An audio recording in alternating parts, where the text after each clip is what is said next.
అందరికీ జై శ్రీకృష్ణ. ఈరోజు మనం నాకు తెలిసిన ముఖ్యమైన భగవద్గీత శ్లోకాలు చెప్పుకుందాం. ఫస్ట్ మనం ప్రార్థన చేసుకుందాం వినాయకుడికి.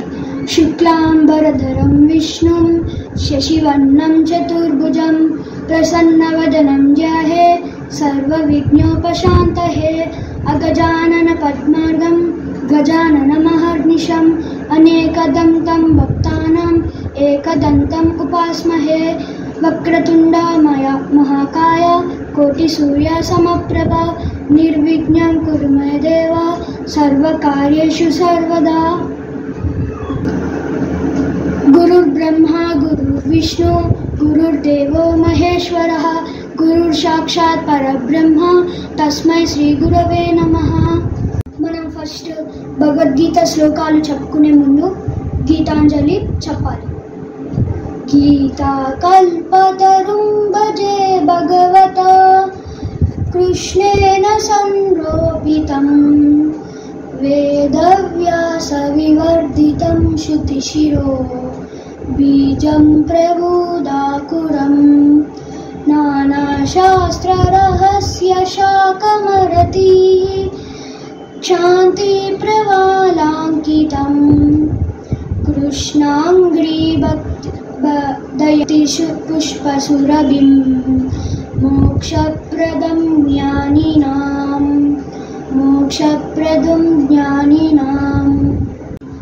నేను ముందే చెప్పాను అతి ముఖ్యమైన శ్లోకాలు చెప్పుకుందామని భగవద్గీతలో.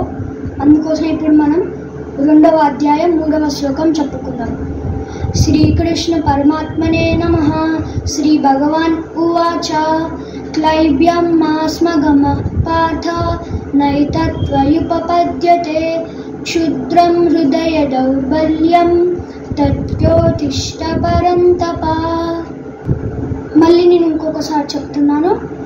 క్లైబ్యం మాస్మగమ పార్థ నైతత్వయుపపద్యతే క్షుద్రం హృదయ దౌర్బల్యం తత్కోతిష్ట పరంతప.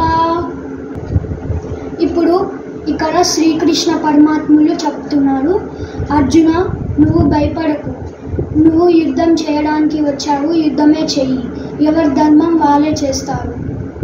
ఇప్పుడు మనం శాంతి మంత్రం చెప్పుకుందాం. అంటే మీరు శాంతి మంత్రం ఎప్పుడు చెప్పుకోవాలంటే పద్యం అయిపోయిన తర్వాత శాంతి మంత్రం చెప్పుకోవాలి.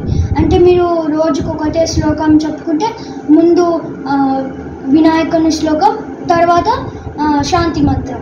ఒకవేళ మీరు ఒకటే రోజుకి చాలా శ్లోకాలు చెప్పుకుంటే మొదట వినాయకుని శ్లోకం, చివర శాంతి మంత్రం. ఇప్పుడు మనం మొదలుపెట్టాం.